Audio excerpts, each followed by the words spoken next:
Hi guys, welcome to my channel story beat. നമുക്കിന്ന് ചെറിയൊരു speech നോക്കിയാലോ, ഒരു പ്രസംഗം. അതെ, ഇന്ന് ജൂൺ 5 ലോക പരിസ്ഥിതി ദിനം. അതിനോടനുബന്ധിച്ച് ഒരു പ്രസംഗം നോക്കാം. നമസ്കാരം. പരിസ്ഥിതി ദിനം എന്ന ആശയം 1972 ഐക്യരാഷ്ട്രസഭ മുന്നോട്ട് വയ്ക്കുകയും 1973 മുതൽ എല്ലാ വർഷവും ജൂൺ 5 പരിസ്ഥിതി ദിനമായി ആഘോഷിക്കുകയും ചെയ്യുന്നു. ഓരോ വർഷവും ജൂൺ 5 നമ്മൾ സാമൂഹിക ഉത്തരവാദിത്വത്തിൻ്റെയും പ്രകൃതിയോടുള്ള സ്നേഹത്തിൻ്റെയും പ്രതീകമായിട്ടാണ് പരിസ്ഥിതി ദിനം ആചരിക്കുന്നത്. ഓരോ വിദ്യാർത്ഥിയും പ്രകൃതി സംരക്ഷണത്തിൽ പങ്കാളികളാകണം എന്ന ലക്ഷ്യത്തോടു കൂടിയാണ് സ്കൂളുകളിൽ നമ്മൾ പരിസ്ഥിതി ദിനം ആചരിക്കുന്നത്. എൻ്റെ ഈ ലഘു സന്ദേശത്തെ ഞാൻ 3 ഭാഗങ്ങളായി തിരിച്ചിരിക്കുകയാണ്. ഒന്നാമത്തെ ഭാഗം, പ്രകൃതിയോടുള്ള നമ്മുടെ മനോഭാവം. ജീവന് ഒഴിച്ചുകൂടാനാവാത്ത വെള്ളം, വായു ഇതെല്ലാം നമുക്ക് പ്രകൃതിയിലൂടെയാണ് ലഭിക്കുന്നത്. നാം ജീവിക്കുന്നതും ജനിക്കുന്നതും പ്രകൃതിയുടെ സൗഭാഗ്യങ്ങൾ അനുഭവിച്ചുകൊണ്ടാണ്.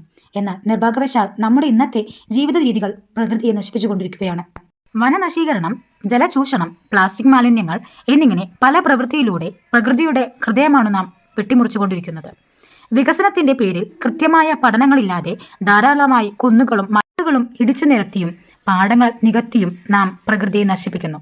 നമുക്ക് ഇന്ന് സുലഭമായ ഈ പ്രകൃതി വരും തലമുറയ്ക്ക് ലഭിക്കുമോ എന്ന് നാം സംശയിക്കേണ്ടിയിരിക്കുന്നു. സ്നേഹത്തോടെ സംരക്ഷിക്കേണ്ട പ്രകൃതിയെ നാം ഇന്ന് ചൂഷണം ചെയ്യുകയാണ്. ഈ നിലപാട് മാറണം. പ്രകൃതിയോട് ആദരവും കടപ്പാടും നമുക്കുണ്ടാകണം. രണ്ടാം ഭാഗം, പ്രകൃതി സംരക്ഷണത്തിൽ നമ്മുടെ പങ്ക്.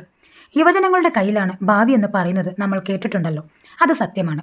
നമ്മുടെ ദൈനംദിന പ്രവൃത്തികളിലൂടെയാണ് മാറ്റങ്ങൾ തുടങ്ങേണ്ടത്. പ്ലാസ്റ്റിക് ഉപയോഗം പരമാവധി കുറയ്ക്കുക, വൃക്ഷങ്ങൾ നടുക, ശുദ്ധജലത്തിലേക്ക് മാലിന്യങ്ങൾ ഒഴിക്കാതിരിക്കുക, പ്രകൃതിയിലെ മറ്റ് ജീവജാലങ്ങളുടെ സംരക്ഷണത്തിന് നമ്മളാൽ കഴിയുന്നിടത്തോളം പ്രവർത്തിക്കുക. സോഷ്യൽ മീഡിയ ഉപയോഗിച്ചും നമ്മുടെ ക്യാമ്പുകൾ വഴിയും പരിസ്ഥിതി സംരക്ഷണ സന്ദേശങ്ങൾ നമുക്ക് പങ്കുവെക്കാവുന്നതാണ്. നമ്മുടെ വീടുകളിൽ പ്രകൃതിക്ക് ദോഷം വരുത്തുന്നതൊന്നും ചെയ്യുകയില്ലെന്ന് നമ്മൾ തീരുമാനമെടുക്കണം. നമ്മൾ ഇങ്ങനെ ഒന്നിച്ചു നിന്ന് വലിയ മാറ്റങ്ങൾ സംഭവിക്കും. മൂന്നാം ഭാഗം, പ്രകൃതി നമ്മുടെ നിലനിൽപ്പ്. നാം പ്രകൃതിയുടെ ചൂഷണക്കാരല്ല, സംരക്ഷകരാണ്. നമ്മുടെ നിലനിൽപ്പിന്റെ അടിസ്ഥാനം പ്രകൃതിയാണ്. കാലാവസ്ഥ വ്യതിയാനം, താപനില വർധനവ്, പ്രകൃതി ദുരന്തങ്ങൾ ഇതെല്ലാം മനുഷ്യന്റെ അന്യായ പ്രവൃത്തികളുടെ പ്രതിഫലനമാണ്. പരിസ്ഥിതിയെ സംരക്ഷിക്കാതെ നമുക്ക് മുന്നോട്ട് പോകാനാകില്ല. ഭൂമിയിലെ ജീവിതം നമുക്ക് സുഗമമായി മുന്നോട്ട് കൊണ്ടുപോകാനാകില്ല. അതിനാൽ മനുഷ്യരെല്ലാവരും പരിസ്ഥിതിയുടെ കാവൽക്കാരാകണം, ചൂഷണക്കാരാകരുത്. എൻ്റെ ഈ ലഘു സന്ദേശം അവസാനിപ്പിക്കുന്നതിന് മുമ്പ് ഞാൻ ഓർമ്മിപ്പിക്കട്ടെ, പ്രകൃതിയോടുള്ള സ്നേഹവും ബാധ്യതയും നമ്മുടെ ദിനചര്യങ്ങളുടെ ഭാഗമാകണം.